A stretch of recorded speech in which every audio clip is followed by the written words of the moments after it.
Hi, I'm your host, Anand J. Sukadia, and this is the Limitless One podcast. Join me on this journey as I interview the most inspirational souls who are tapping into their limitless blueprint on a mental, physical, and spiritual level to thrive in uncertain times. If you feel you are so much more than just this body, just this life, and want to tap into your limitless potential, you're in the right place. Here we go, starseeds.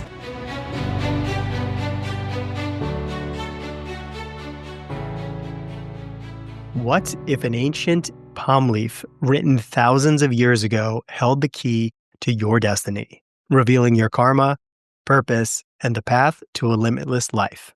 Welcome to the Limitless One podcast. I am your host, Anand J. Sukadia, and this is where we explore the wisdom that empowers us to break free from limitations and step into our boundless potential.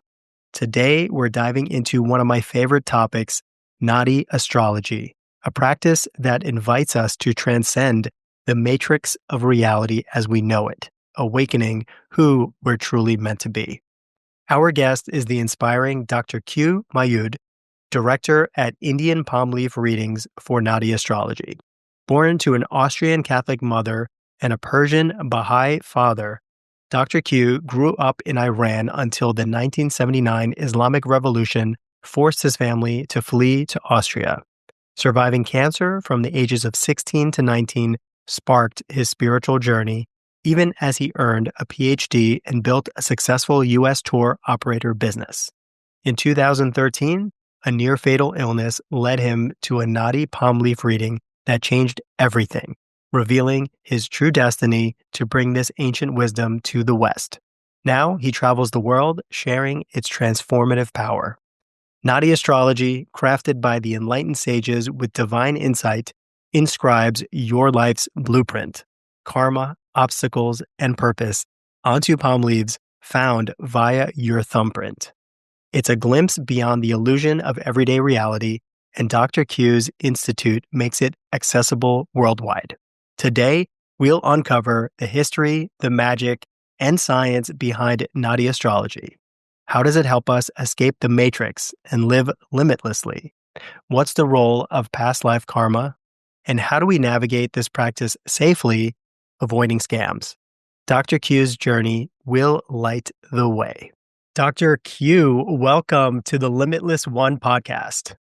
Thank you so much, Anand. I really appreciate it for having me today.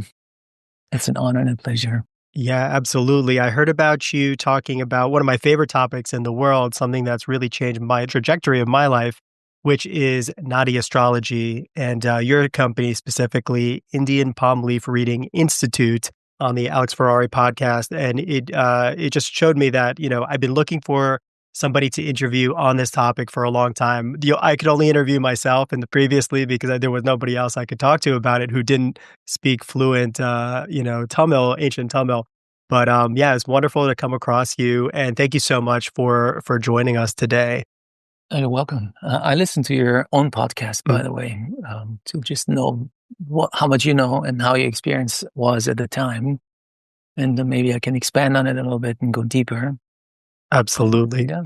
So before we begin, Dr. Q, I always ask my guests, what does living a limitless life mean to you? What does living a limitless life mean to me? Well, it's very simple. I try to be as kind and as helpful as possible, period. I am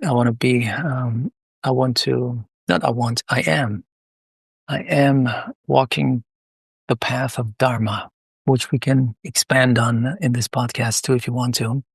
And already to the audience, I apologize for my voice. I did not think I could do it today, but it seems to be going fine. I have a throat infection, which this morning got a little better. Being on the righteous path, really, that's what makes me happy, helping others. Beautiful. And can you tell us a little bit about your background and how you got to this place in life today? Sure. My mom's Austrian, European, my dad's Persian. I grew up in Iran when it was still a quote unquote normal country. My father is from a Baha'i faith. His entire family is one of the original first Baha'is, actually, within the Baha'i community. The Moayads, which is my family name, are very well known as the first converters to the new religion that came about 170 years ago or so by now. And my dad was wealthy. My mom came over from Europe, blonde and blue-eyed, in some ways very naive, moving to a very different country and culture. And everything changed in 1979 when there was a revolution.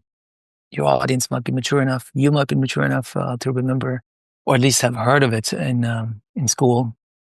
There was a revolution. We had to flee the country, period. Otherwise, at least my father, if not all of us, would have been executed. And all we could take with us were 2 suitcases, and that's it. So I know how it feels to have servants and have a golden spoon in my mouth. I was 8 at the time, but I also know how it feels to have absolutely no money at all and kind of like be a refugee.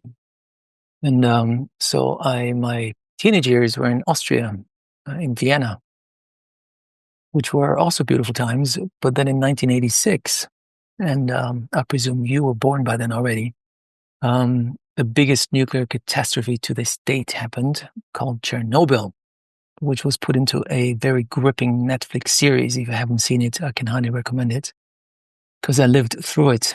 In April of '86, a nuclear reactor burst, and its nuclear cloud traveled about 2,000 kilometers, 1,000 or so miles, and dumped its nuclear waste over Central Europe.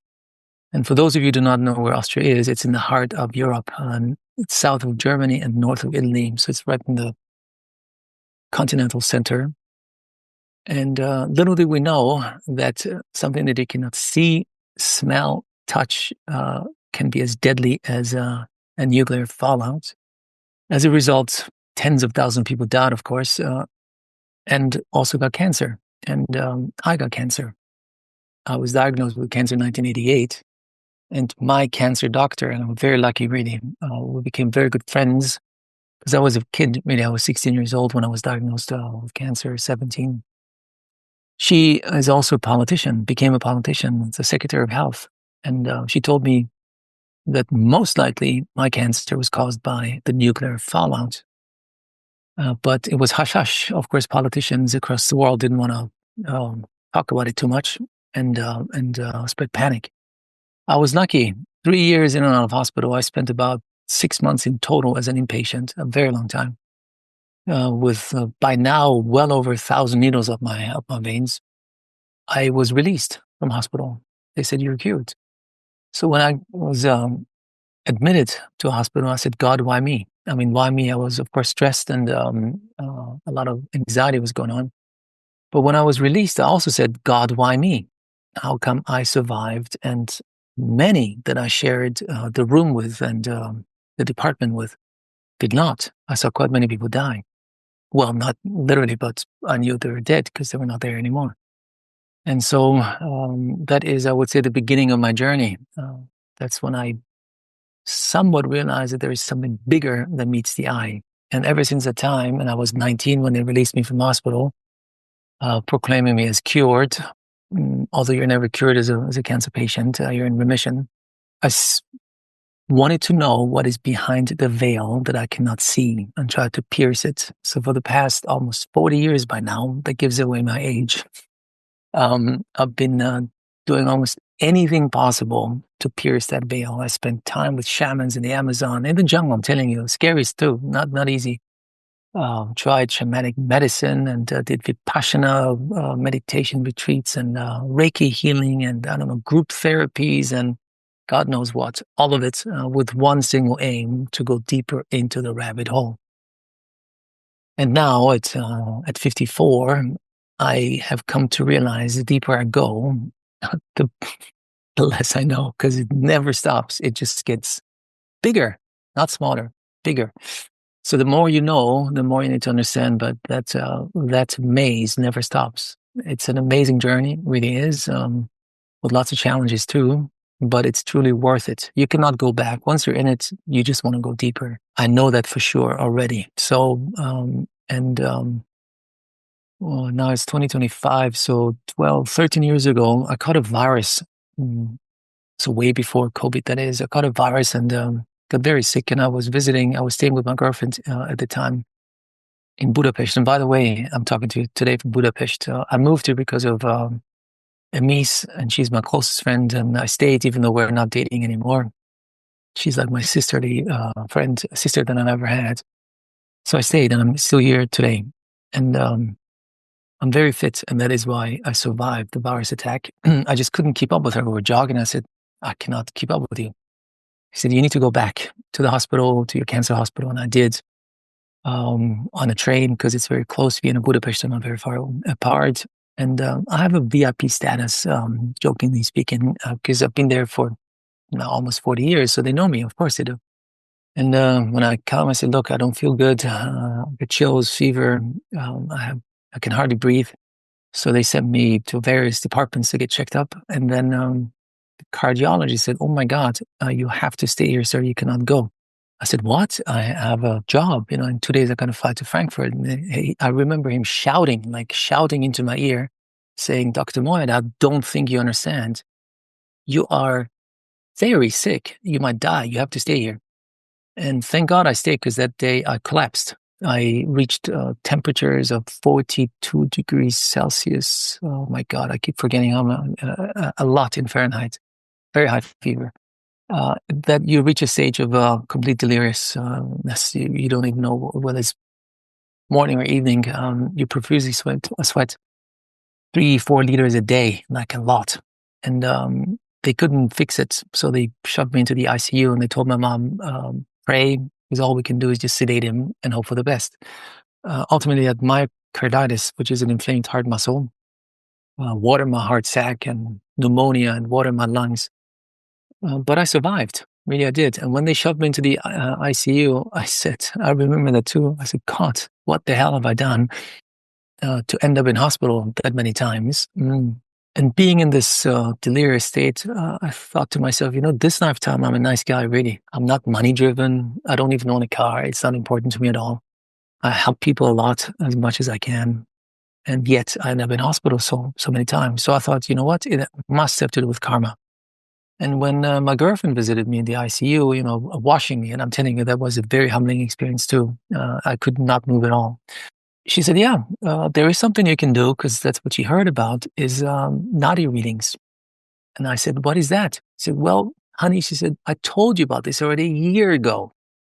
I said, really? I'm a sucker for anything spiritual. I'm telling you, you tell me anything that's spiritual, I'm on it right away. And that is where I spend my money, my time. I said, really? He said, yeah, I told you a year ago. I said, well, obviously I wasn't ready to hear it, but now I am. I said, if I survive, I'm going to go and see if there is a leaf written for me too. And obviously I survived, and I had a Nadi reading, and it changed my life completely. Otherwise, I would not be here today talking to you about this amazing experience that I had. And in the reading, the reader said, in a by sentence, it was not like the major revelation or so, just said, oh, and you will bring this to the West. It's like, I'm a white guy.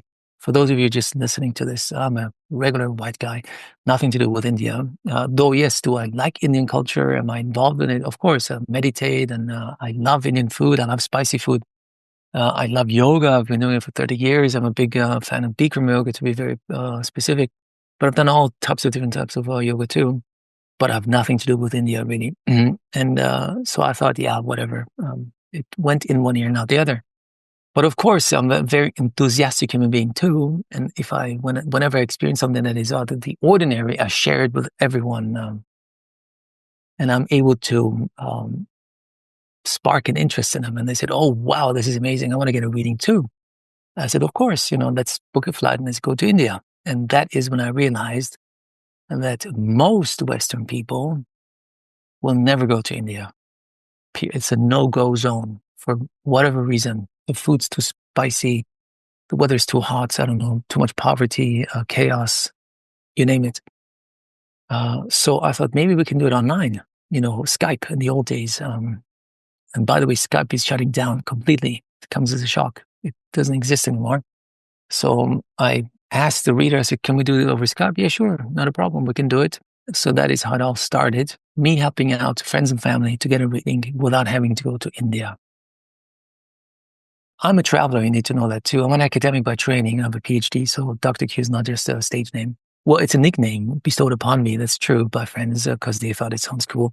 Dr. Q. Q is short for Q-Mars, which is a Persian name. The first king of ancient Persia, his name was Q-Mars, and Q is just short for Q-Mars, and Dr. Q just sounded cool. Has nothing to do with Star Trek or James Bond.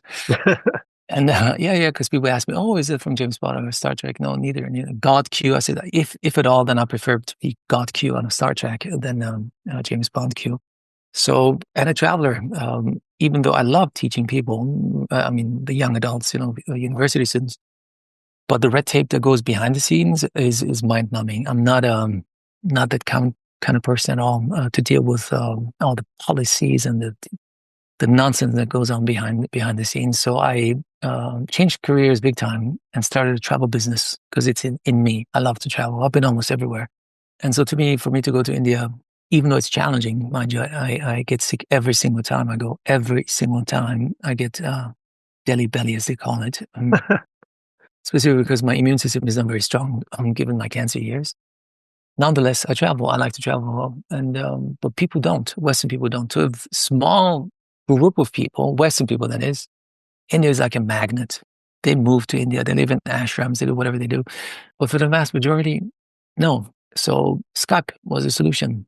And they were blown away by their experience. And I was sitting in every single reading myself, of course, because I realized when we had the reading, people didn't understand the Indian accent either, the Indian English known as English. So I was sitting in it and retranslating for them what they were saying.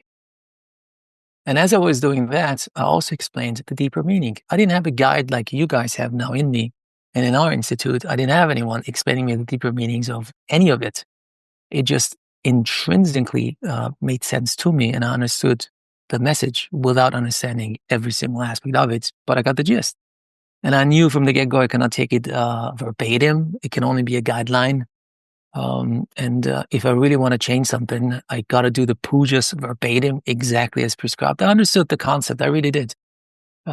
Maybe because I've done so many things beforehand, before I had my Nadi reading. So I had them. And out of this, the role of moderator in my institute came about. So in every reading we offer, we conduct, there are three people: the reader who only speaks Tamil, the interpreter who interprets from Tamil to English, and they both sit in our office in India, and the Western moderator who I train personally to help understand the Indian English, but also the deeper meaning of it. It's like, from the first to the last minute, the moderator is the person to connect to and help you to get the most out of your reading. And so this is how I ended up doing what I'm doing today. And the word just spread. More people wanted to get a reading. And eventually I was like, man, I don't even know this guy. And I'm sitting here helping him get a reading. And so 10 years ago now, it's a long time. It's amazing. 10 years ago, we established the Institute, legally speaking, in the US. And the rest is history. Now we have a foundation too. And every reading, by the way, helps me help more people. We support an orphanage in the state of Tamil Nadu. And so, it has become way bigger than I ever thought. I mean, way bigger. It's a big organization by now with many, many people involved in it, not just in India, but of course, support staff and moderators across the globe, different countries there. So it's been an amazing journey. And that is how I ended up being here today. Wow. The mission is so strong. So I think that's what, fueled the rise of this foundation and your institute so quickly. But also it's an opportunity for people who, we're living in this world, some people call it the matrix, and it's very three-dimensional, it's very logical. And to just expose somebody for a brief period to something that is not something that you could explain with logic, but that's actually so much bigger than we are and so much more spiritual in nature. When you expose somebody just once and then they understand that it could be true, now you're opening up a perspective that is something that somebody maybe has not had in their life before. So it's literally transforming the quality and the possibility of one's life. And this Naadi Astrology, I did it back in 2009. And I could go into that story in a little bit, but it really just transformed my life. And like you, I'm somebody who just constantly wants to learn more and go deeper down that rabbit It hole. never stops. It never stops. And then, it's crazy because, then I do all this self-development, learn as much as I can, go to the pyramids, do ayahuasca, all these things. And it just brings so much richness into my life. And the deeper you go, then it's almost like a slingshot, realizing that all of this knowledge, all of this love, all of this God connection is always been with you. And we're just having to unlayer a lot of the stuff that we put on ourselves, the limitations and the beliefs and all these things that we accumulated this like junk over the course of our lives. But it's so beautiful because all of these things are available to us. We just need to have the perspective to be able to understand that it's real and we can access it at any time. And Naadi Astrology is one of the biggest things, eye openers in my life. So before we go forward, can you just tell us what Naadi Astrology is for the readers or the listeners who have not been exposed to it before? Sure. First of all, let's start with Indian palm leaf reading. Now, when I got exposed to it, and then had an amazing experience and tried to tell people that I had a Nadi reading, they said, "What the hell is that?" So to make it simple for them, I just created the term Indian palm leaf reading. Indian, so people would know it has to do with India. Palm leaf, that hopefully they wouldn't mix this up with palm reading. And yet I still get messages, can you read my palm? I was like, dude, read what I do and then send us a message. And then reading that there is some sort of message. So that's Indian Palm Reading, hence Indian Palm Reading Institute. But in Indian, nobody calls it Indian Palm Reading. We call it Naadi Astrology. Naadi Shastra actually should be the term to use. And Nadi has many meanings. Nadi is the seeker, so the person who seeks the divine information. It means leaf, where the information is written on. It means the exact moment in time the message is divulged to the seeker, not a day before, not a day later. But it also means, for example, pulse, representing human life. So Nadi has many, many meanings depending on if you look at it from a yogic point of view or a Vedic point of view. And Nadi Shastra falls within the big realm of Vedic astrology. And Vedic astrology is a relatively new term because in reality, it's Hindu astrology or Indian astrology. But in the 60s and 70s, when Ayurveda became hip in the West, it was a marketing stunt, really. They started to call Hindu astrology Vedic astrology to connect it with Ayurveda. And both Vedic and Ayurveda connect to the Vedas. I don't want to go too deep into the whole universe because it's very complex. Mm-hmm. The Vedas are like the foundation of Indian mysticism and healing, to put it super simple. Hence Vedic astrology and Ayurveda. And so it's predictive astrology. That's what it is. And unlike, quote unquote, regular Vedic astrology or astrology in general, which use charts to determine a person's reading, in Nadi readings, it's actually written on a leaf already. So you need to have a skilled reader. That's a person can find your leaf and then read it to you to be able to access the message for you. And to make it simple, I brought this for you too. So I will go deeper into this. So I brought a mock-up of a book or a bundle. This book or bundle contains up to 108 individual leaves. 108, by the way, is a holy number in Hinduism. But of course, over time, these leaves disintegrate, they crack, they get lost, fires and floods and whatever. So usually a bundle or book would have, 40 to 60 leaves, give or take. And these bundles and books are stored primarily in the southernmost state of India called Tamil Nadu. Tamil Nadu has about 85 million inhabitants, so twice the size of California, to give people an idea. And unlike California, it's on the west coast of the United States, Tamil Nadu is on the east coast. It's also elongated. The capital city is Chennai, formerly known as Madras. 15 million people live in that city alone. And Tamil Nadu is different to the rest of India. I know that you're Indian, but Tamil Nadu, or Indian extraction, Tamil Nadu is a state within a state, a country within a country. Tamils don't speak Hindi. It was a political decision. So that means if an Indian from the same country visits Tamil Nadu, they're kind of like foreigners because Tamils use their own language, scripture, and also their own culture in many ways. I would say it's possibly the most spiritual state. There are more temples in Tamil Nadu than in any other state of India. And Tamils are very proud to say that it's the original state of India. The rest came later. Legend has it, I'm going deep already. Legend has it that Maharishis, and those of you actually watching this, not just listening to it, I brought a picture of the 18 Tamil Siddhars, wise men, Maharishis, Maha, great, Rishi, sage. They sat primarily Agastya, and Agastya is the guy in the middle. Those who are watching it, that's Agastya.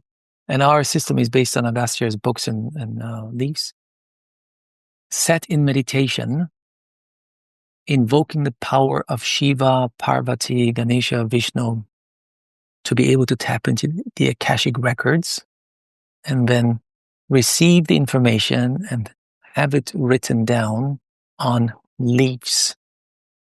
No ink used, no paper used. You got to put your historical glasses on and think back 5,000 years ago.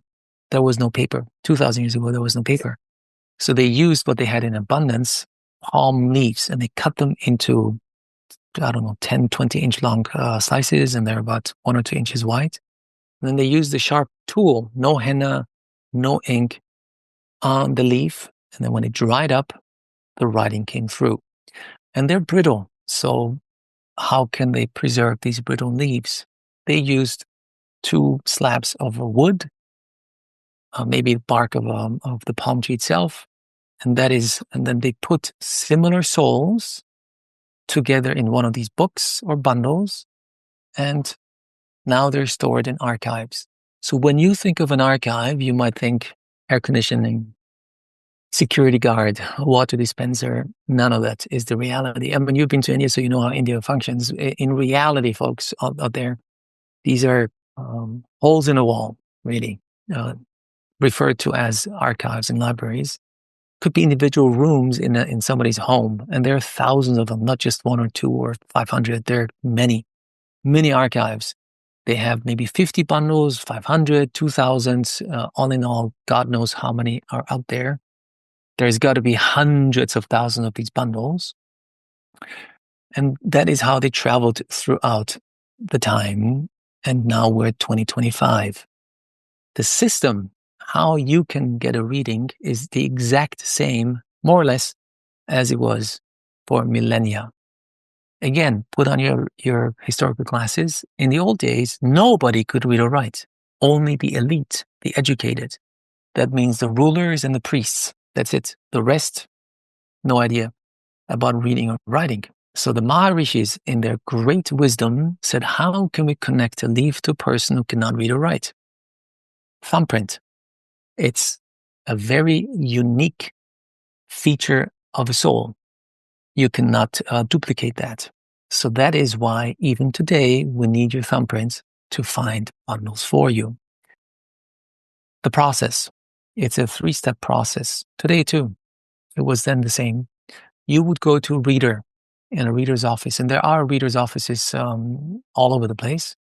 The birthplace, by the way, legend has it, is a town called Vaitishvaran, about 5 hours south of Chennai, the capital city of Tamil Nadu.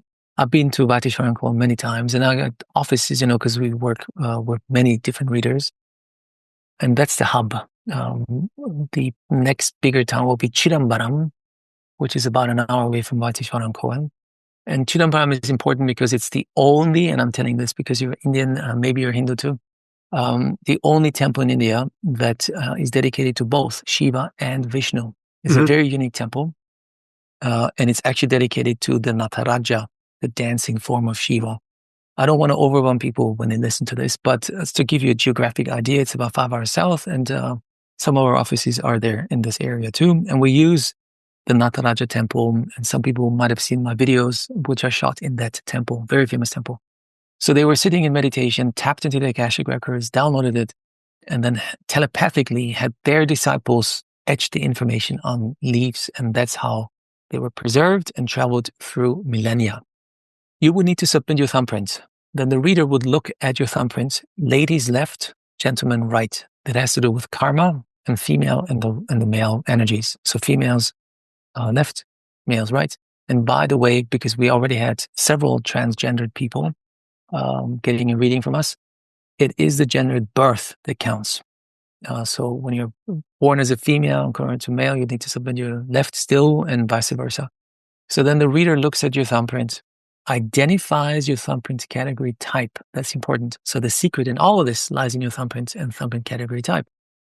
What's also important to know is the only aspect in a reading that you cannot change, not negotiable, it's just a representation of you, is your thumbprint category type. It's neither good nor bad, it just is. It's like your red thread through life. It's your genetic imprint, your baseline. Embrace it with all your heart. Some thumbprint category types are easier. Some thumbprint category types are not so easy. And when you're mature enough, meaning not 18, because you can get a reading already as a teenager. By the way, the minimum age is 16 to get a reading, not before, because you're just not old enough. Your soul is not evolved enough to get a reading. But from 16 onwards, you can. And there is no limit in age, how old you can be to still get a reading. We had many readings for folks in their 80s, many. Not yet in their 90s, but you can also have a reading at 95. Not an issue. He would look at your thumbprint category type, identify it, and then go on a search for books or bundles written by, if it's your first reading, it's usually an Agastya bundle that we look for in the various archives. Now, people think, oh, there's a registry, there's a computer, system. You just type it in, and then you know exactly where to go. Folks, it's India. This is not the West or so. It's the opposite of what you might think. No registry, no computer. Still the same as if you were doing this 500 years ago. No FBI database. People are like, Yeah. oh yeah, you just send it to an FBI database and they give you all the information. No, Yeah. it's not like that. So Ananya, thank you for saying that too. If you think that we waste a minute of my precious time in Googling anyone or hacking into Social Security database or FBI, then please don't do it, because I just don't have the time and energy to explain that it's just the way it's done, period. So thank you for bringing this to my attention, because sometimes we get the message, oh, you hacked me, or this. Man, really? If you think that, then maybe this is not for you. So then he goes on a search, and then he finds books and bundles that have, that carry leaves with only your specific thumbprint category type. And there are 108 different category types. Okay, 108 different category types. A bundle may have up to 108 leaves, but usually 40 to 60, because over time they disintegrate. So if we have 108 different category types, these are combinations of words, times thousands of bundles that would match your thumbprint category type, you can calculate how many millions of bundles are out there. Does everyone have a leaf? No, but we can go deeper into that too. So they don't open the bundles. They just look at the cover, they look at the cover, and the cover either has a number or a symbol. So just by looking at the cover, they know which category type is in it. So every single leaf in a book matches your thumbprint category type. It could be a lady in Australia, a gentleman in France, not born yet, already passed on. Either way, that is what you share in common. That means you're soul sisters, soul brothers. You're not related to them. He then would bring it to the office.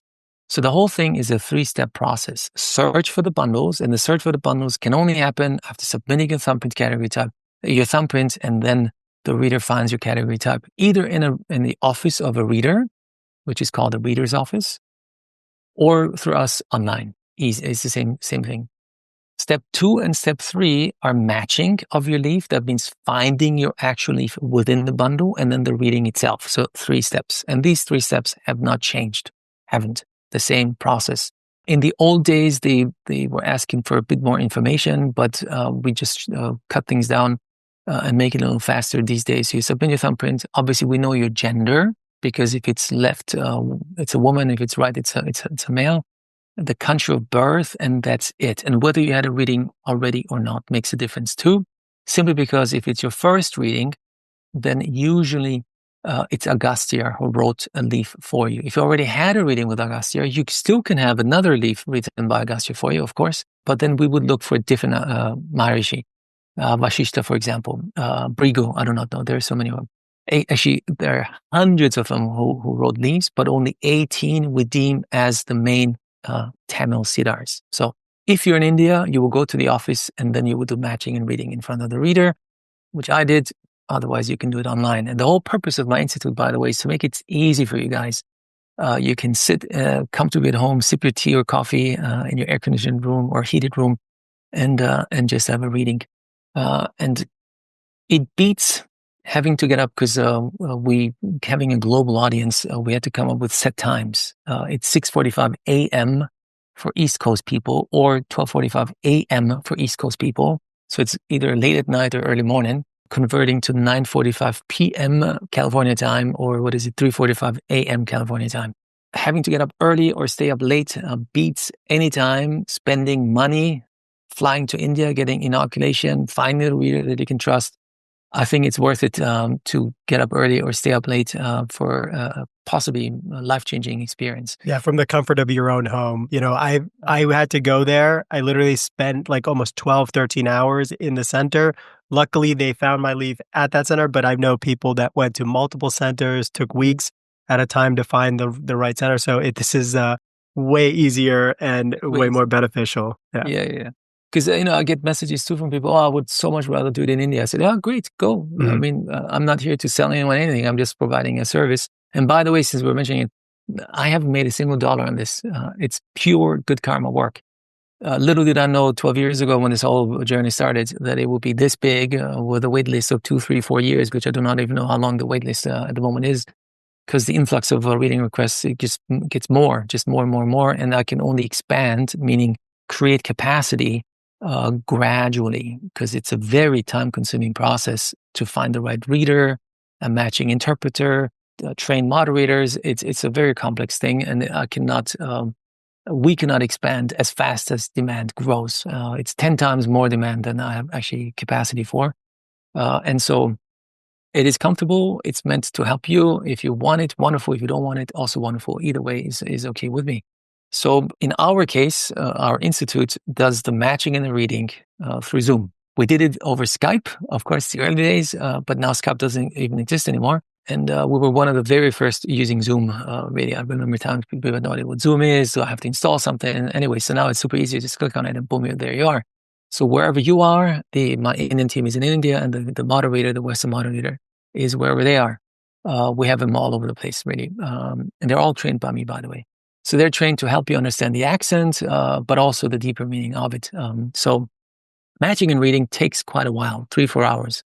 What does it entail? So when you join our Zoom call, or when you go and sit in front of the reader opens up the book. And for those of you who actually watch it and not just listen to it, I made a copy of a bundle. It's a 1-to-1 copy of an actual bundle. But it's a copy for a simple reason. I give a lot of live talks too. And I took with me a real bundle, which wasn't good either, but that was the only way for me to show people. And I told people, don't touch it. The leaves are 200-300 years old. What do people do? They touch it. And very bad. So I just copied it over onto plastic. Now people can touch it as much as they want. These leaves are written in a language that doesn't exist anymore, called Granta. Now, these leaves are written in a dead language called Granta, ancient Tamil. It is similar to ancient Greek and modern Greek. So a modern Greek person doesn't read, write, or understand ancient Greek. They go to university. It's a university degree. In our case, it's not as far apart, but nonetheless, it's its own language called Granta, or ancient Tamil. Number one. Number two, Tamil, and hence also Granta, are syllabic languages, sound-based. Ha, tsa, ha, yeah. as opposed to being letter-based, like all Western languages, all of them, Norwegian, English, I don't know, German, even Persian, and I'm Persian and fluent in Persian, is letter-based, A, B, C, D. So it's sound-based, kind of like Chinese Mandarin. If we had to convert Tamil to English alphabet, it would have 247 letters. It's complex. I'm just trying to shed light on the complexity of it. People think, oh, it's just going to be a 5-minute gig. It's not.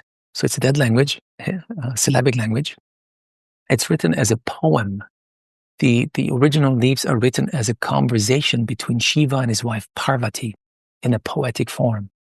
It's very lyrical. It sounds like a song almost. It is, yeah. Yeah. And last but not least, the icing on the cake, it's written in code because that's the only way to compress so much information onto a small leaf. Hence, you would need an authentic, ethical reader with years of experience to deliver the message to you.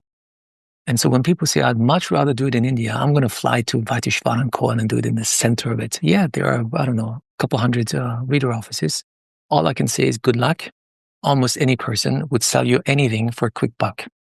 That's what people are not aware of. And I say this with all the respect. I go to India all the time. But I had to realize that 80% of it is fake, really, to various degrees. Some know a little bit, some know absolutely nothing.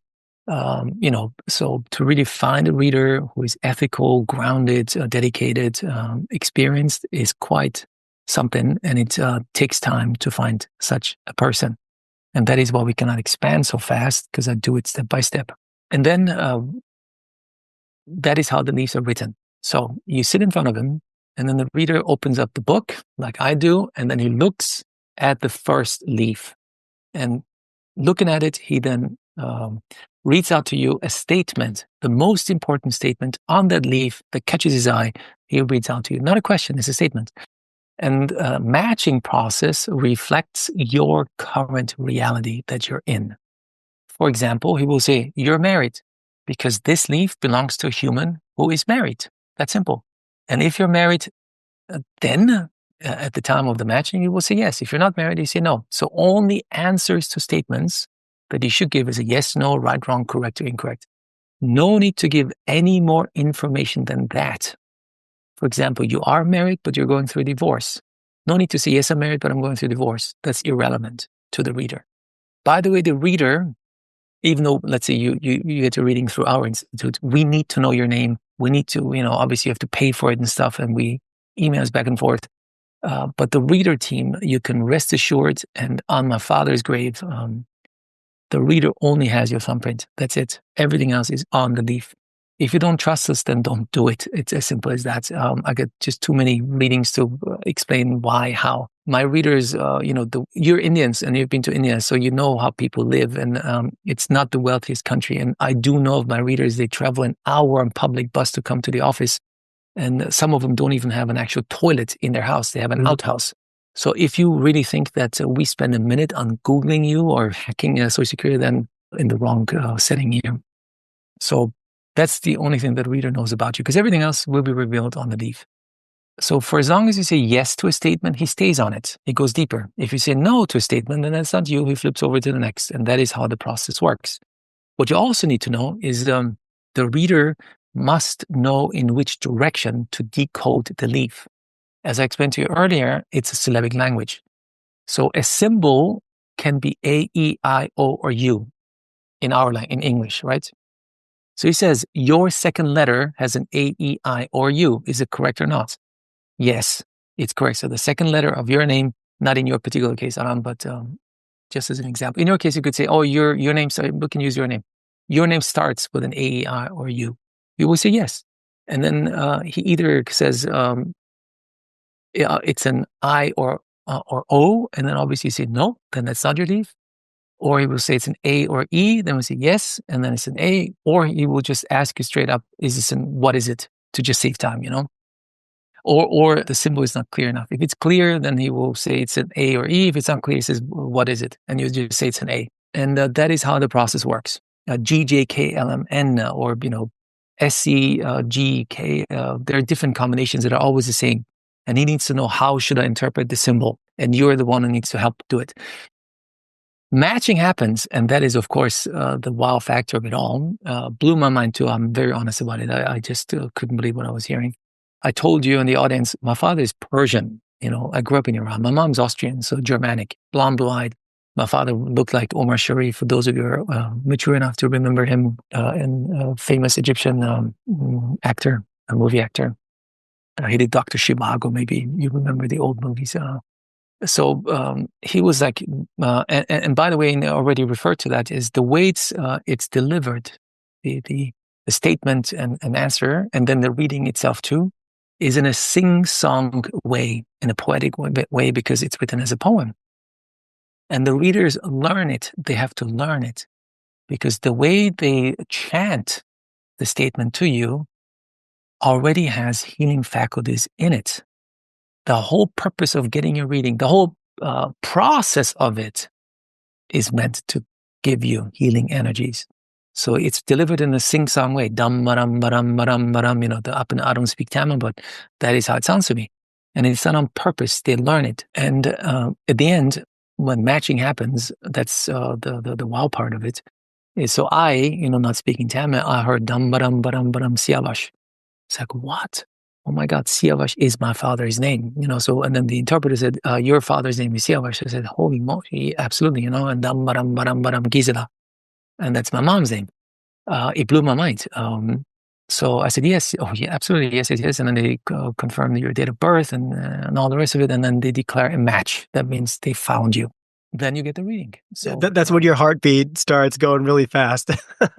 Yeah, I mean, I do not even know how many readings I moderated myself. Many people start crying. People that are sometimes very stern and skeptical, and keep up their guard, start crying and shaking, and say, "Oh my God, I cannot believe this." So it is. I must admit, it is quite an experience. And so the whole thing, the search for the bundles and then the matching of your leaf, the whole purpose of it is to give you the reading. Now, the reading is based on 3 aspects, and it's very important, really, of utmost importance for me to share this. These Maharishis wrote leaves not to make you, the seeker who receives the reading, feel special or chosen or something out of the ordinary. No, we're all special, all of us, period. It doesn't matter if that particular person has VIP status in our society today or not. We're all chosen, really. And I had many VIPs, famous people who had a reading with us. I treat them the exact same way as I treat everyone else. To me, it makes no difference. And neither did the Maharishis. You are a soul. The only thing that matters is, what do you do with the gift called life? What do you do with it, And the reading is not sugar-coated, because it's not meant to make you feel good or chosen or special. It's not sugar-coated. It comes raw. So if you have been bumming around before you got your reading, and again, I had people from all walks of life with all different issues, it's a kick in your butt. It will say, you have wasted your time. You are late. This, then the other. It's raw. And to some people, it comes as a shock, because they think, because they found my leaf, it means I'm special or chosen. No, it's not. It's meant in one simple sentence. A reading is meant to help you, the seeker, create a better life trajectory for yourself after the reading. Better, whatever better means. If you were already in alignment, and many are, they come and get a reading from us, then the reading is smooth, because you're already in alignment. Do we have challenges and obstacles to overcome? Of course. Otherwise, we'd be angels with wings and not human beings. So it doesn't matter how pure your intentions are, how much you have embraced Dharma as your life's purpose. There are obstacles. So there are blocks that you need to overcome. But it's smoother reading than for a person who's been off course until they get the reading. You need to know that. It's not sugar-coated. And then people get angry, upset. In the early days, I remember they told me, that's a terrible reading, terrible. I do not trust it. It's useless, and I want my money back. Of course, they get their money back. It's not an issue. And so I at some point, I wasn't involved day to day with readings anymore. So I sat down and listened to their reading to understand, why on earth does he say or she say that that's not a good reading. And to me, after watching it, I knew this was a great reading. Very give direction. You can work on your blocks. And then it dawned on me, it took me a while, but then it dawned on me, oh my God, they were not told that they're special. The seeker was not told they're special. They were told a lot of blocks they had to overcome, and to be faced with truth and reality of their lives was too much for them. They thought, I will enter this, get a reading, and be a saint afterwards, or successful afterwards, or find a wife afterwards, or be pregnant afterwards, or God knows whatever expectations they had. So nowadays, I'm very adamant about the fact that, man, the reading is not meant to feel you being cool and chosen. No, it can be a harsh kick in your butt. It can, absolutely. The harsher the kick, the more you have to realize you've been off course, period. The smoother, the more you've been in alignment. It's just the way it is. So it gives you the good, the bad, and the ugly, all of it. And the trajectory he gives you, also very important, is from the moment you get the reading. So the reader decodes it, and then on your behalf looks into the future until there is no more writing on the leaf, and it comes in increments of years. And as he goes through the years, 40 to 42, 43 to 45, something like that, he will tell you the good. That means the universe supports you in whatever you might do. Write a book, move, find a partner, change jobs, expand business, whatever. Whether you do it or not is up to you, because we all have free will and choice. That's very, very important. No one's life is set in stone. No one, or written on a leaf. It cannot. If it were, then you and I, Anand, we were puppets. And I refuse being a puppet, because if I were, then why should I experience this human experience at all? We have free will and choice. We can go deep down the rabbit hole and discuss how much free will and choice we have, but that might be for a different podcast. But we do. Do I turn left or right, coffee or tea? Most of it is subconscious, but quite some of it is consciously decided. And the reading is here to help you make the right choices, so that you, and only you, can create the reality that you're experiencing by being the captain of your ship called, in your case, Anand's life. Move it in the direction that you want. Better, whatever better means to you. For me, when I had my reading, very simple. No more tubes down my throat, no more needles down my vein, just not hospital, better health in general. But people come for whatever reason, which any reason is good enough, even if it's just curiosity, because it's meant as a guideline, as a compass for your life, as a blueprint. What you do with it, again, free will and choice. They can only show you the water, and then you can take it, drink it, or still say, nah, not for me, and jump out of the balcony if you want to. Not a good choice, but you have that option too. So the reading is based on 3 aspects. On the day you get the reading, first of all, on your thumbprint category type. That is the only part in the entire reading that cannot be changed. The secret knowledge lies in that, right? And that's your red thread in life. It's your genetic imprint. It's important as it functions as your anchor, so to speak. The other 2 parts change all the time. One would be your energy at the time of your reading, not your mood. Whether somebody had their morning coffee or not makes no difference. Fought with their husband or wife or not makes no difference. It's your mood, your energies. And according to our system, the energies change every 6 months. So it's constant wheel of change. Hence, you can be in an energetic cycle where there is no leaf written for you. You can. And last but not least, the planets and stars have an impact on us too. And their message is on the leaf. So the reader must know Vedic astrology to be able to tap into the message that connects to the stars and planets. So based on these 3 aspects, 2 are changing all the time, 1 is not. He gives you, from the moment you get the reading, a potential, a possible life trajectory, a possible. Not set in stone, one more time, because it's very important, because people freeze. Oh my God, this is how my life's going to look. No, it just shows you 1 potential. And if you look with him into the future and you like what you see, wonderful. Work to make that a reality for yourself. You still got to do something. You cannot just sit on your bum and say, oh, the reader told me I'm going to have this and that. And if you don't write the book, you will never publish your book. It's that simple, you know what I mean? So he shows you there's a potential, an opening to write 5 books or to get married or whatever. And then you got to do something to make it a reality. If he identifies blocks, so something that's not good or even ugly, beautiful too. Embrace it with all your heart, because now you know that you have a block. In my case, karmic block. The block can be karmic. It can be generational, family-based. So different planetary. Now that you know that there is a block, you can do something about it. And the true power, the real power of a reading is not so much the reading itself, because it's a guideline. You still need to work for it. But the identified blocks, which you might not have been aware of before, you only saw the reality that it created for you. Like you were hitting a wall all the time, not knowing why. In my case, health, in other people's bad relationships, not enough money, you name it.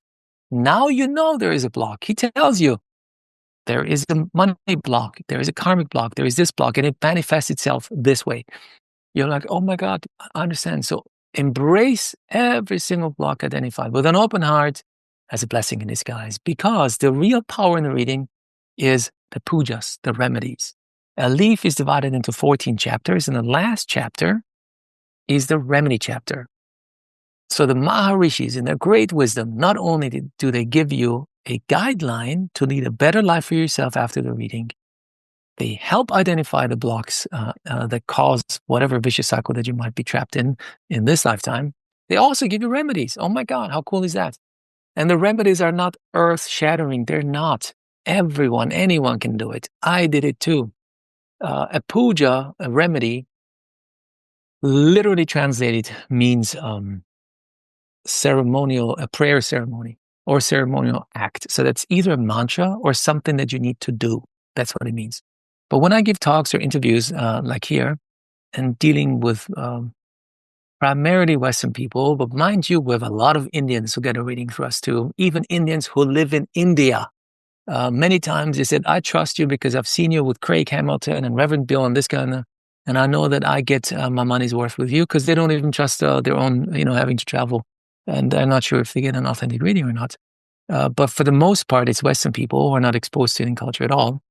Puja, in reality, is an energy shifting exercise. That's what it is.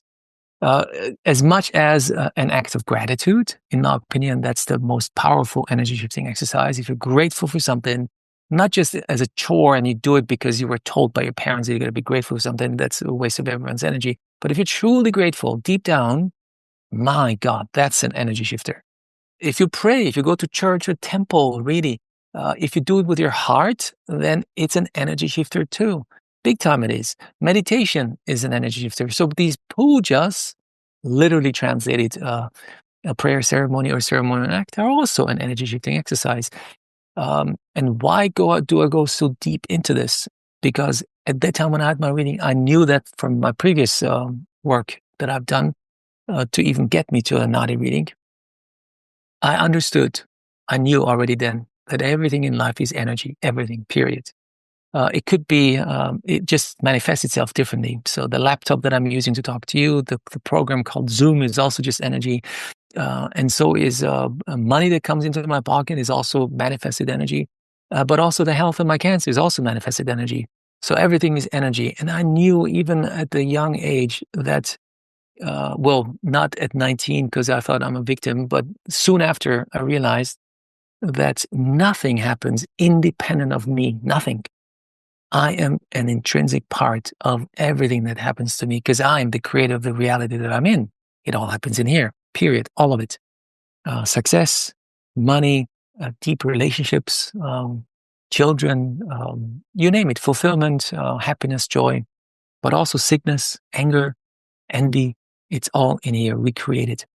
So I knew, eventually I understood that I attracted cancer into my life. I knew it. I also understand that I'm the one who attracted myocarditis into my life. I knew it. So the power in this is amazing. And it gave me a lot of freedom is if I can accept that I attracted it, then I can also distract it, disconnect from it. I can change it. It's energy. And so a puja helps you shift the energies.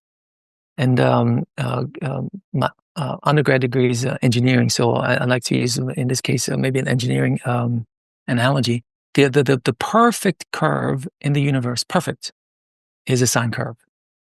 That is the perfect curve. And if something is in a sine curve, then it's perfect. Your health is good, relationship is good. I'm just utilizing now human experiences. Money comes into your pockets. Wonderful. But in some areas or all areas of your life, it's not a sine curve anymore for whatever reason. And the further away you are from being a sine curve, the more screwed up it is, the bigger the block and the problem. Health issue, money issue, relationship issue, you name it. So these pujas help you to simplify it, to bring the screwed up curve back to as close as possible. It's impossible to be a perfect sine curve, but as close as possible to being a sine curve. And the closer you get to it, the more you overcome the block, the more they dissolve, and you can attract quote unquote good things into your life. And so the pujas, as the only part of the reading, must be taken verbatim. Not the reading itself. The puja must be taken verbatim and must be done exactly as prescribed for a simple reason. You, by doing it exactly as prescribed, you show the universe and of course yourself that you're serious about overcoming the block identified in a reading. If you just do it as a chore, again, just, for show, you put up the mantra picture, the picture of the God, you do the mantra, but in reality, your mind is God knows where. Your last TV show that you watched, or you go through your shopping list, then don't do it at all. It's a waste of your time. But if you do it with all your heart and the intention while you're doing it to help overcome the blocks identified in your reading, then boy, it can be very powerful. I've seen people who are told they can never be pregnant, have a child, that they have been wanting to find a partner for decades, find a partner, land a job or publish a book or whatever. It's possible, I'm telling you. It is possible because in the end, everything's energy. And the pujas are a tool for that, a vehicle. And that is why they must be done verbatim. Nothing big. It's a mantra.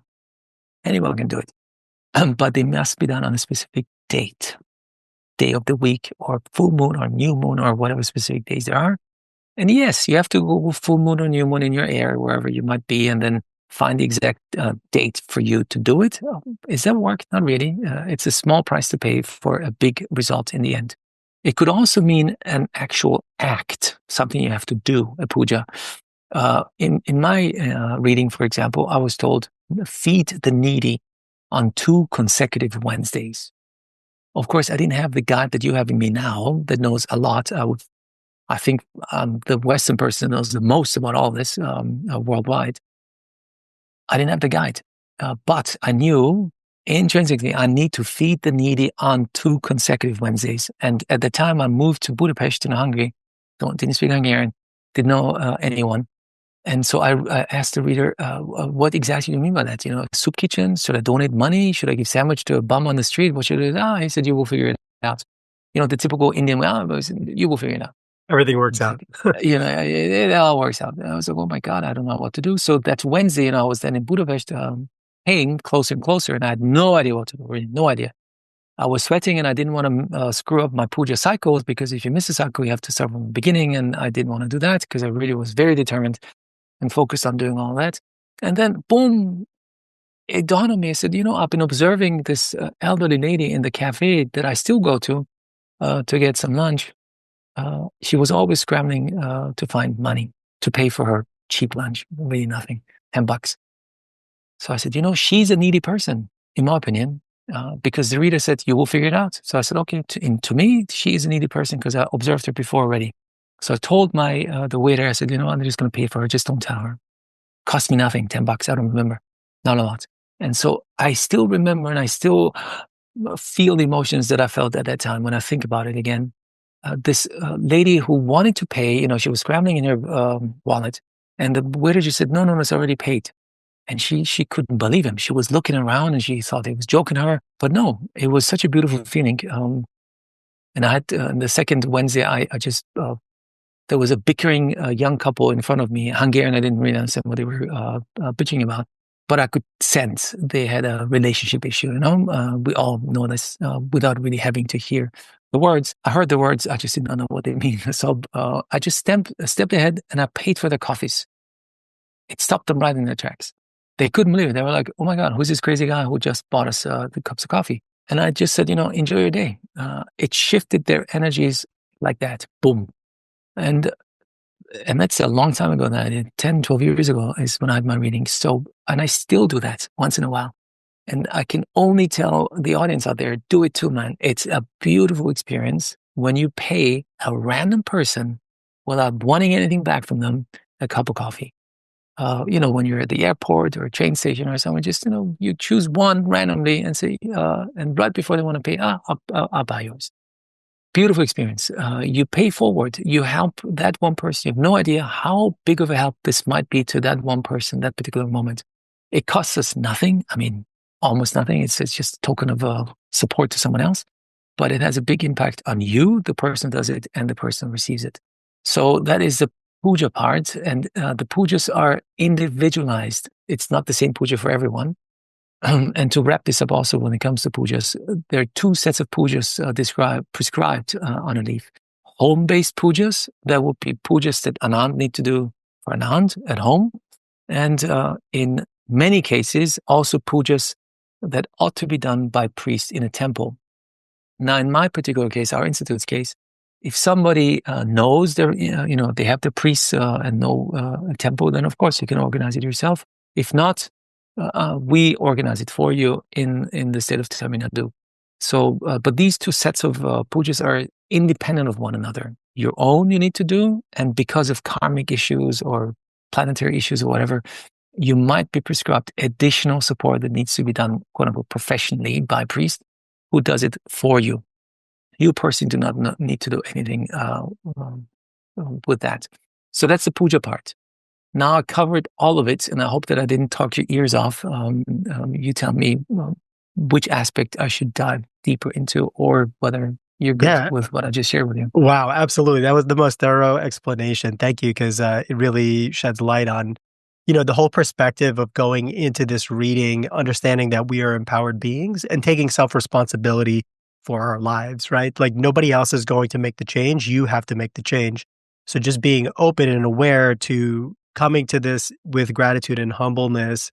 And then when you get the information, it's the most empowered information, is the ultimate, knowledge pill that you could swallow in your life, like other than maybe psychedelics, which also gives you some really great awareness in life. And then from there, then you have the opportunity to change. And the fact that, the leaves know when you're going to be coming, and how it knows, like you have to suspend your logical understanding of this. Yes. Because, time is something that we can go into, but time doesn't really exist as we think it does. Absolutely. And with these leaves, it depends on which angle you're looking at it based on the day and time that you're coming. Like when I did my reading, they knew the day or the year that I was coming in my life. At my 29th year, that was back in 2009. And then they told me everything up until that point to confirm the leaf. And then going forward 3-year increments of everything that would happen. They told me about my past life karma. So I'll just go into a little bit about my story so people can get an understanding of how magical this thing really is. So, like I said, this way you can now also say that you have a second reading with our institute, because many people say, is it a once in a lifetime thing? No, you can have many readings, many. Absolutely. You create your leaf yourself, and I can, once you share your story, I can explain to people why they can have more than just one reading in a lifetime. Totally, because like you said, energy changes every so often, and this reading that I had in 2009 was absolutely magical. But yeah, I do crave what is the next step in my soul evolution, because I did listen to everything that I was told. I did all the pujas, I did all the remedies. So, okay, it was back in 2009. I heard about this like a month prior. I was going down to Chennai for my sister's wedding in India, and my family's from the north west of India, so never been down to Chennai. She was marrying somebody from Tamil Nadu. So his brother, my brother-in-law's brother, told me about this technology. The day after her wedding, I went to the center. I gave my right thumb impression. And it took a while because there was a lot of people there. There was Japanese tour buses and German tour buses. And where were you in? Which city? This was in Chennai. In Chennai itself? Yeah, in Chennai itself. So then I went there, gave my right thumb impression. Okay, it was late at night, about 11 o'clock. They finally brought me in. They located my leaf. The first question they asked, is your father's name Jitendra? Yes. Is your mother's name Ela? Yes, this was after a few leaves of reading, a couple of stacks we went through. They asked me some questions. Some you said yes, and then when I said no, they went to the next leaf. So 2.5 bundles later, is your father's name Jitendra? Yes. Is your mother's name Ela? Yes. Were you born January 13th, 1981? Yes. Did you have a finance degree? Yes. Are you currently unmarried? Yes. Is your name Anand? Yes. So it was like all these successions of questions and yes, yes, yes. And all of a sudden my heart just started beating. They even knew that I was going in for shoulder surgery, which, it was a fake and they had some kind of database to search it. They would have known that. Like, there's no way. So they knew both my sisters were married. They knew one of them was divorced.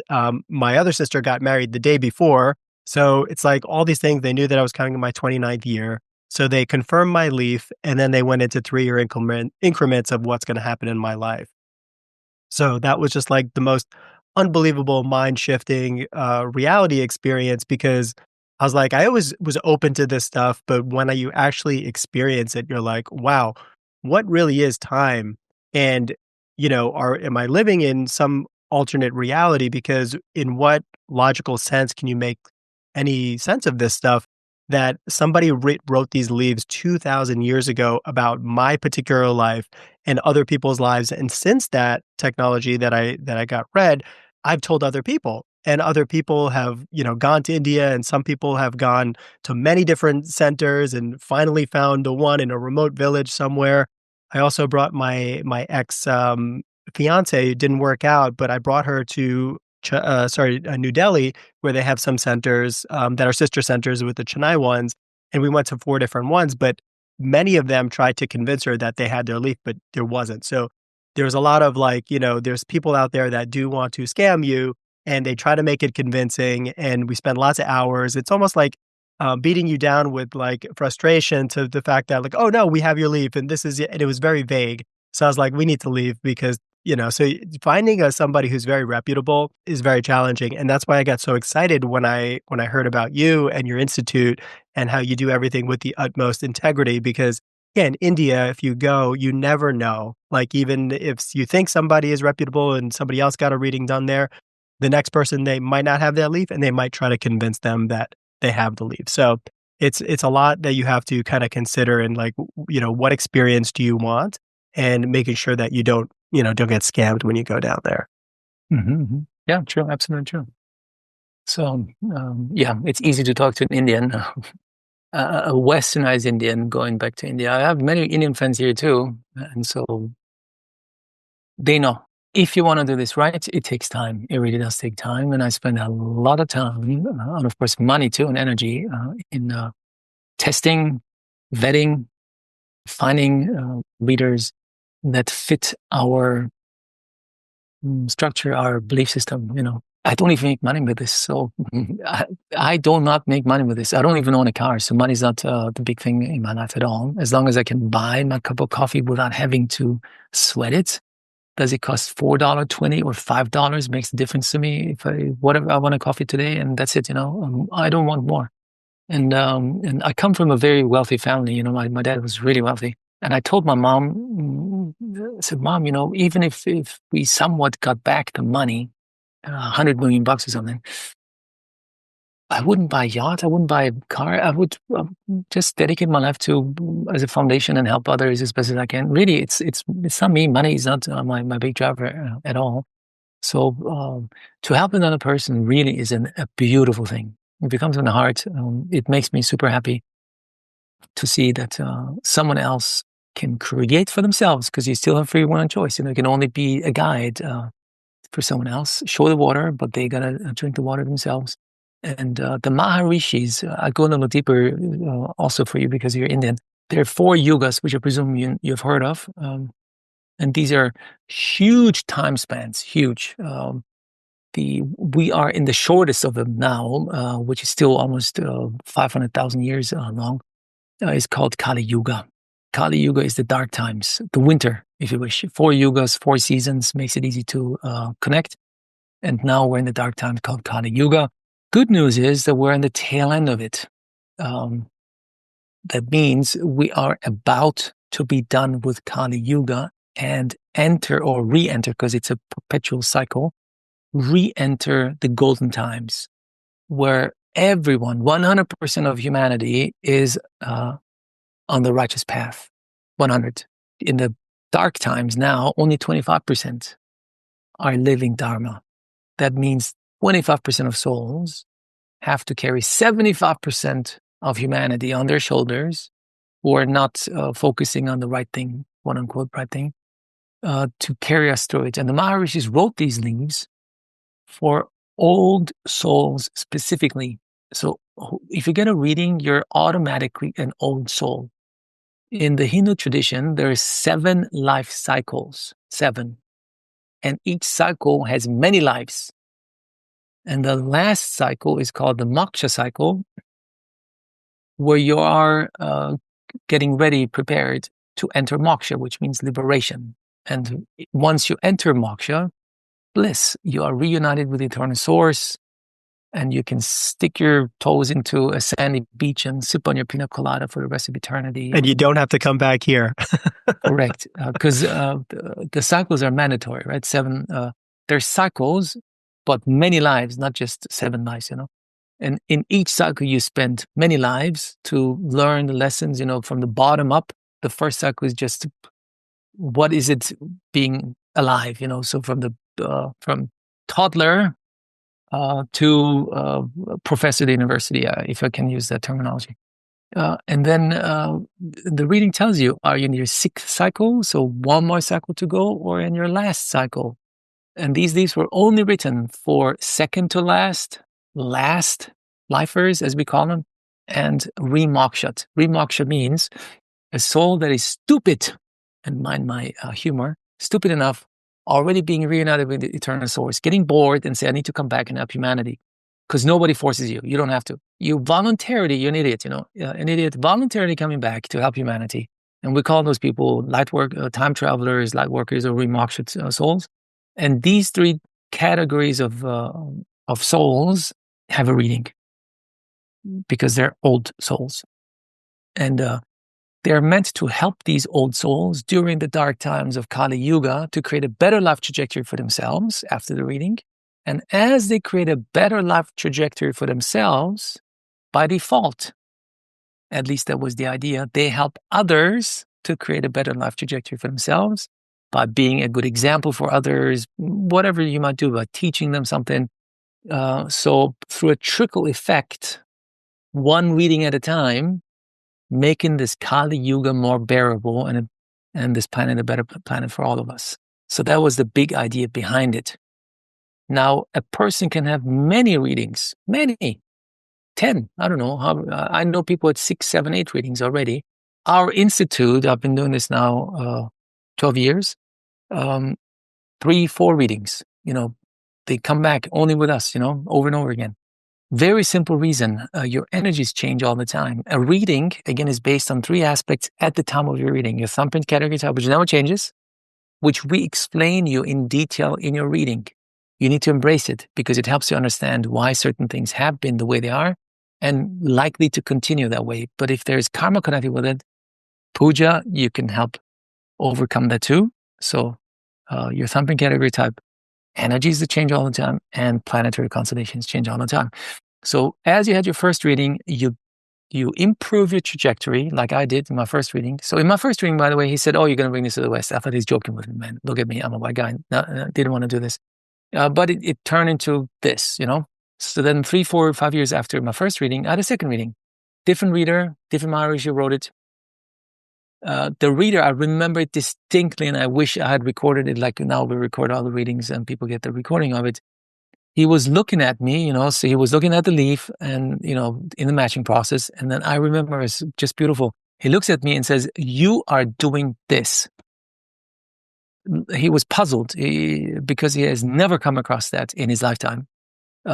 Me, foreigner, white guy, doing something that's really only primarily male Tamils do, coming from a reader caste.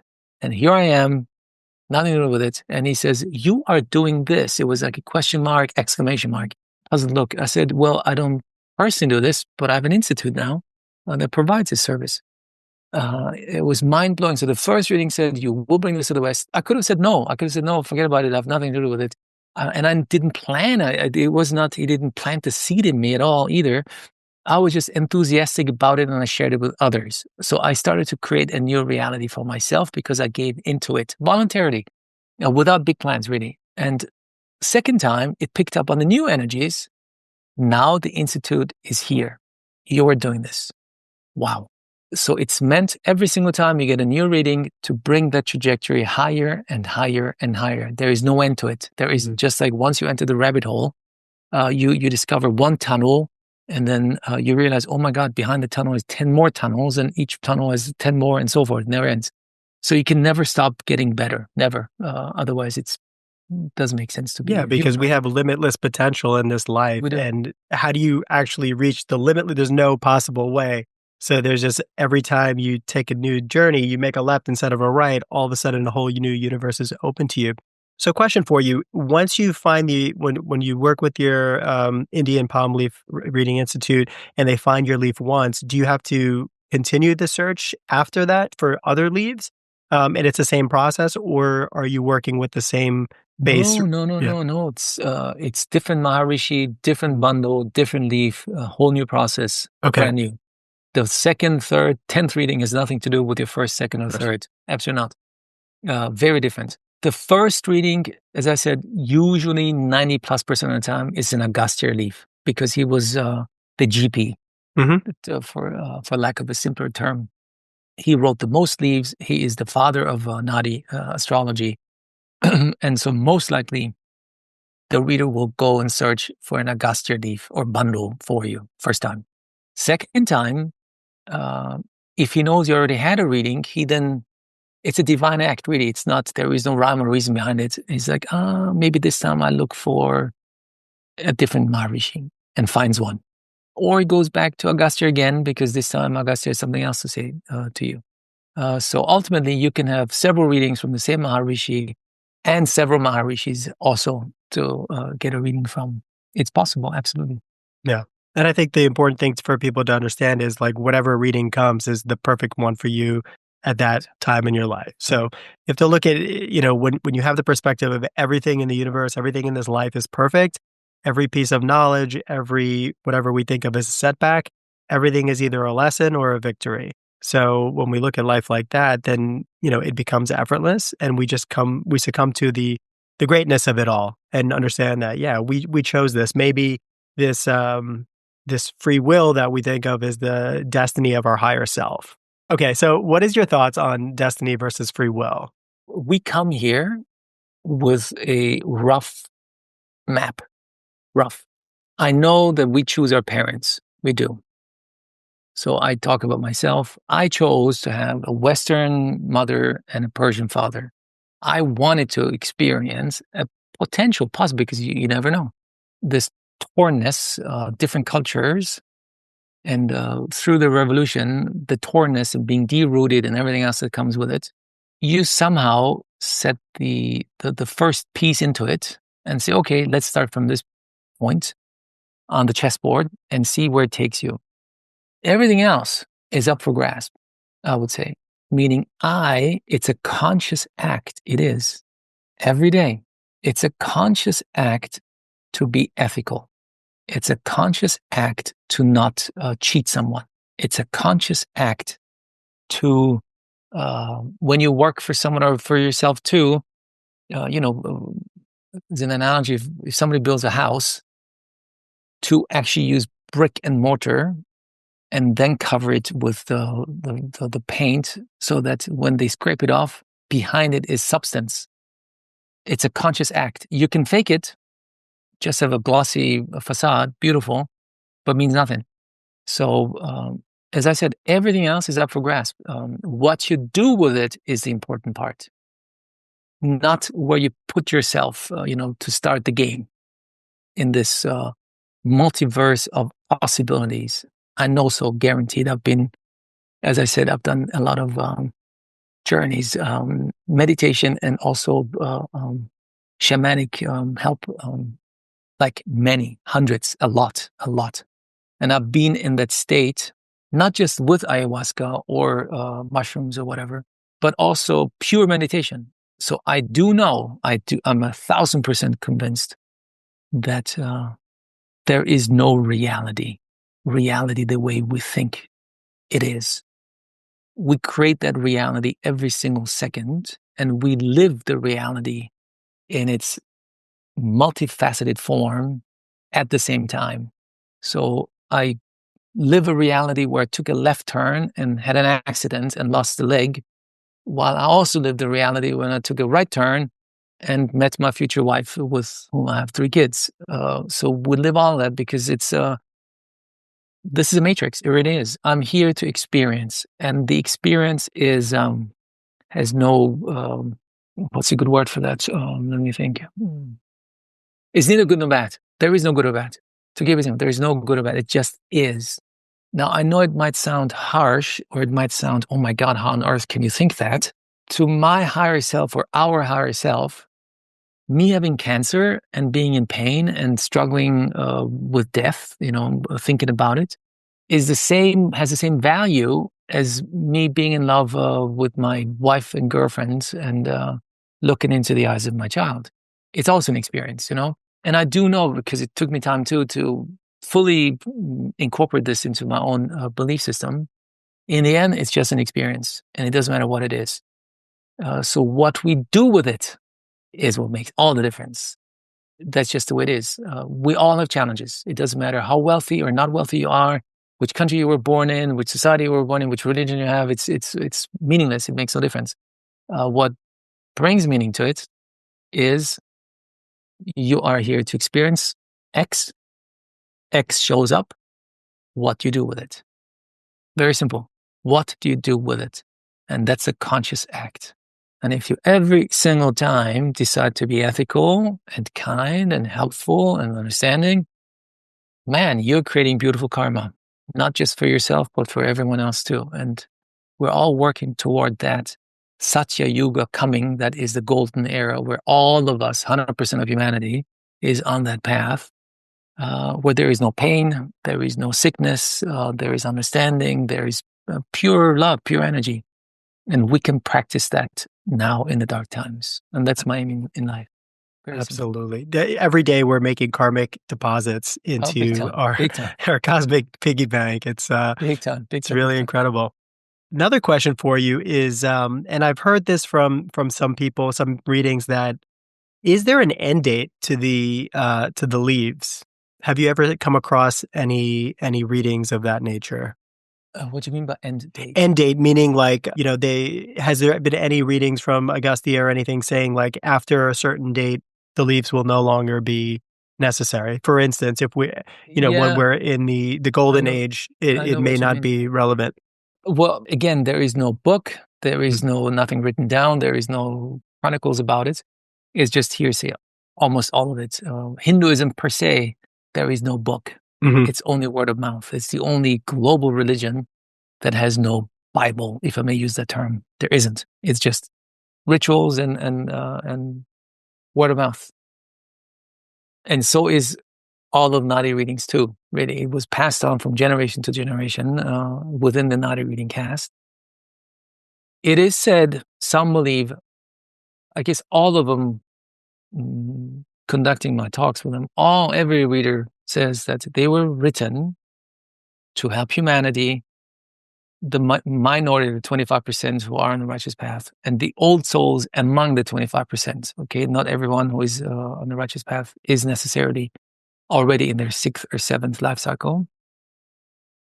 To help them create a better life trajectory for themselves, so that in turn they can help others, and those others then help others, and so forth, through the Kali Yuga, through the dark times. And when Kali Yuga is overcome, which again, no one can agree on when that'll be, one of the people that I talked to, it's in 30 years from now. I was like, really? In 30 years? If I look at all the craziness that goes on in our lives today, I was like, there is no freaking way that in 30 years it's over, unless somebody presses the button and then boom, true, then it's the dark time's over. So, and some say just a few hundred years.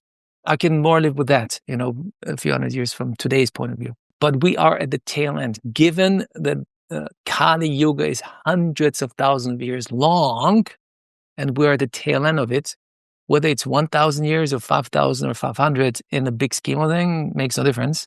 They say these leaves were written to help us get through Kali Yuga. And when Kali Yuga is overcome, there is no need for the leaves anymore. I can live with that. Absolutely, sure. Yeah, it makes a lot of sense. So for anyone who wants to get their reading, what is the best way to prepare and start taking actions towards that? Well, if they want to get a reading through our institute, then they can go on our website, indianpalmleafreading.com. Very easy, indianpalmleafreading.com. And then you click on, I want to get a reading, easy.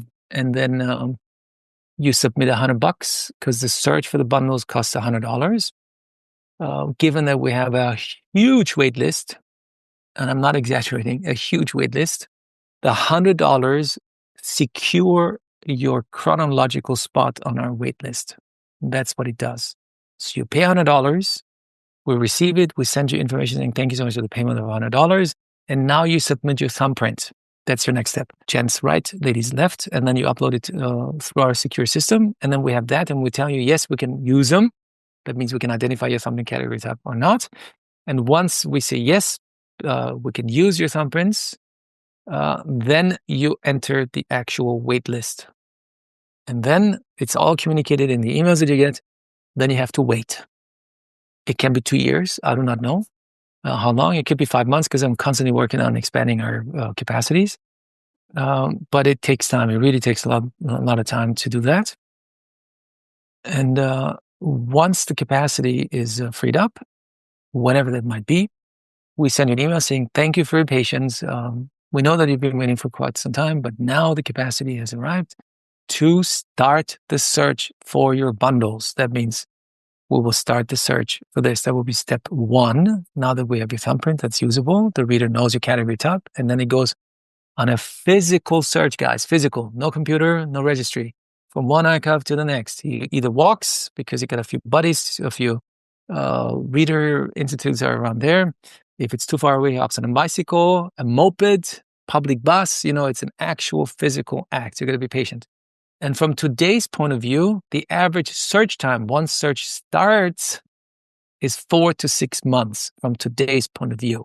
It could be 5 to 7 months, 6 to 8 months, or in the future, because I'm working on expanding our capacity, it could be just 1 month. I do not know, but from today's point of view, it's going to take that long. If I had enough readers, it could be just a week or 1 day, of course, but I'm not there. There is so many readings and it just takes time to get it done. And so once bundles are found, then whenever that might be, we will send you a notification and congratulations, we found bundles for you, which hopefully contain your individual leaf. And I can also tell you, once bundles are found, it's guaranteed you have a leaf, guaranteed. There is a leaf for you. 90% of the time, first matching is successful, meaning he brings 2 bundles to the office. We have your matching and reading online on Zoom, and boom, 90+% of that session is successful. We find your leaf and you get a reading. 10% of the times, the 2 bundles that were found do not contain your reading, your leaf. And so the reader goes back and the second search is much faster, just takes a couple of weeks because he knows where to go. That part is a divine act, I'm telling you, because out of the thousands of bundles that have your thumbprint category type, and there are 108 different thumbprint category types, just yours I'm talking about, he 90+% of the time is able to bring the correct one to the office and have a match for you. That's mind-blowing to me because there is no rhyme or reason. I ask them all the time, so how come you picked this one and not that one? They both have, this thumbprint category type. He says, I don't know, I just picked this one because I think it will have it. So that is amazing to me too. And so 10% of the time, we need to have a second matching, as it is called. And second matching has 99% success rate, 99%. And we had already a few third and very few fourth matchings. But so I'm telling you, once we find a bundle, it's guaranteed you have a leaf. It's just a matter of time. Yeah. And So if your intention and your heart is open to it, the likelihood is very, very certain that you'll find it. And the reading costs $400, which you only pay then once bundles are found. We say, congratulations, we found your bundles. You pay $400, and then you schedule your appointment. As I mentioned earlier, we offer readings 7 days a week, give or take 340 days a year. The only times we do not offer readings is all the big holidays in India because it's just too noisy. Diwali, there's firecrackers, and there's just no way you can. And there are a few of those, Pongal, and naturally Christmas and New Year's, some of the Western ones too. But in general, maybe 20 days a year, we do not offer any readings. Apart from that, 340, 50 days a year, you can choose a day with several readings at the same time, twice a day. So at 12:45 a.m. New York time, which is 9:45 p.m. the day before California time, or 6:45 a.m. East Coast time, which would correspond to 3:45 a.m. Pacific time. And then the rest of the world too, because we've got Australians, many, and Africans in South Africa, from across the globe, all over Europe, they come. And that is the reason why we chose these 2 time slots, because we can cover the world with it. So it's not too uncomfortable for someone to get a reading. It's either later at night or early morning, and makes it easy for everyone to get a reading. And we record it all. So the whole thing is recorded. We edit it. You get a beautiful edited version of the whole thing from the first minute to the last minute. The chat, we use chat a lot. So you need to keep an eye on the chat as we clarify things as we talk. You get a picture of your palm leaf. The original remains in the bundle and goes back to the archive. You can print it out then and hang it up if you want. And last but not least, you get the pujas in a PDF format. We also include the gods and goddesses, pictures of them. You just print out the whole PDF. You don't have to do any research. We send it to you automatically. And maybe because you asked me how long will the leaves be around, the bundle goes back with your leaf in it to the same archive. And lo and behold, it can become somebody else's leaf in 70 years from now, or in 5 years from now, or not. We do not know, but it can become somebody else's leaf. And if the lifespan of a leaf is over, it is given back to the universe in a water ceremony. So it's taken out of the bundle because the reader knows that's it. Don't ask me how. They just know it. There is no textbook that says, okay, once 4 readings out of this bundle leaf, then it's done. No, there isn't. Just the reader knows. The real ones, that's very important to emphasize one more time. 20%, maybe 20% of all the readers that you find in India are real, maybe 20%. And that might be already too big of a percentage number. I believe it for sure. Yes, and you got to be very, very careful. Definitely. I mean, this is for anyone listening, this is like a once in a lifetime opportunity to have access to something so sacred. It's literally your cosmic fingerprint, your barcode that's being pulled out of the Akashic record and into physical matter for you to be able to extrapolate. So, Dr. Q, I want to thank you so much for coming on and sharing, this ancient wisdom and this knowledge to our audience. And as we conclude, I wanted to ask you, why do you think you came here to planet Earth as Dr. Q, and what did you want to experience? Certainly not what I did experience. Certainly not. That's why I'm happy to be last lifer, and I do everything possible to never come back. I'm done. I try to create as much good karma and be done with it. Why? I don't know. It's just an experience. Really, it is. As long as we don't put value on it. Oh, that was a good experience. Oh, that was a bad experience. If I can get to the point where I don't distinguish good from bad anymore and just take the experience as experience, wow, then God within awakens, because then there is no judging, there is no right or wrong. It just is. And when you're in that state, you are God, really. It's a beautiful state to be in. And I've been in that state a few times. And if little me can do it, I didn't have parents who taught me yoga. My father, bless his heart, great dad he was really, but he didn't even know what yoga means. He kept saying Yuga the whole time. I said Yuga and yoga, 2 different things. And I was like, whatever. So I didn't have any parents who taught me these or put me on the path. I discovered it myself.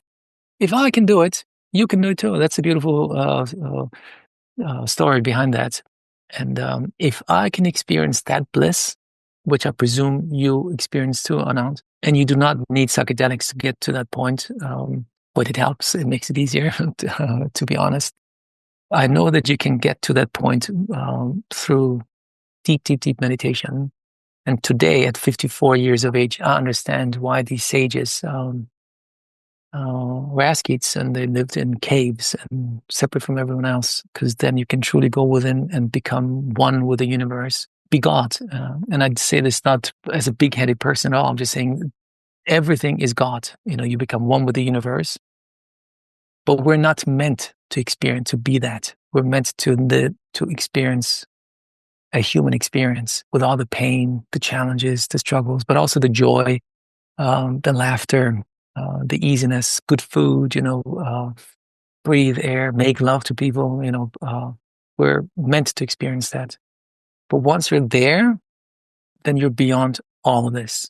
And what I'm trying to achieve is to just experience the experience as an experience without having to say, oh, that was a great experience. Oh, that's a bad experience. And that gives you a lot of freedom. Yeah, that's beautiful. And finally, after all the searching that you've done on this journey of spirituality, what does God mean to you? God means everything.